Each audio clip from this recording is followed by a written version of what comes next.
ক্রিকেটের ইতিহাস প্রায় ৫০০ বছরের পুরনো। ধারণা করা হয় ইংল্যান্ডের দক্ষিণ পূর্বাঞ্চলে ১৬শ শতাব্দীতে প্রথম ক্রিকেট খেলা শুরু হয়। ১৫৯৭ সালে প্রথমবারের মতো ক্রিকেট শব্দটি আইনি নথিতে উল্লেখ করা হয়। তবে আনুষ্ঠানিকভাবে ক্রিকেটের নিয়ম তৈরি হয় ১৭৪৪ সালে, যখন লন্ডন ক্লাব প্রথমবারের মতো ক্রিকেটের আইন প্রণয়ন করে। ১৮৪৪ সালে ইতিহাসে প্রথম আন্তর্জাতিক ক্রিকেট ম্যাচ অনুষ্ঠিত হয় মার্কিন যুক্তরাষ্ট্র ও কানাডার মধ্যে। তবে আধুনিক আন্তর্জাতিক ক্রিকেটের সূচনা হয় ১৮৭৭ সালে, যখন ইংল্যান্ড ও অস্ট্রেলিয়া প্রথমবারের মতো টেস্ট ম্যাচ খেলেছিল। এই ম্যাচে অস্ট্রেলিয়া ৪৫ রানে ইংল্যান্ডকে পরাজিত করেছিল। বাংলাদেশ আন্তর্জাতিক ক্রিকেটে যাত্রা শুরু করে ১৯৭৯ সালে, যখন তারা আইসিসি ট্রফি প্রতিযোগিতায় অংশ নেয়। তবে আনুষ্ঠানিকভাবে বাংলাদেশ ১৯৮৬ সালের ৩১ মার্চ প্রথমবারের মতো আন্তর্জাতিক ওয়ানডে ম্যাচ খেলে পাকিস্তানের বিপক্ষে। বাংলাদেশ ক্রিকেট বোর্ড ১৯৭২ সালে গঠিত হলেও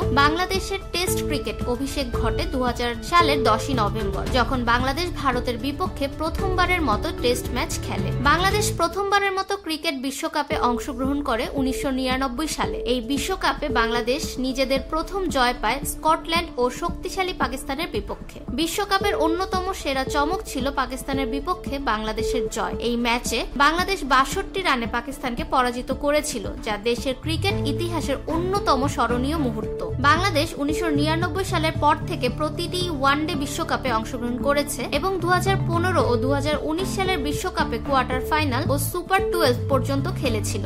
ফাহমিদা বিনতে আনোয়ার, নিরপেক্ষ নিউজ ডেস্ক, ঢাকা।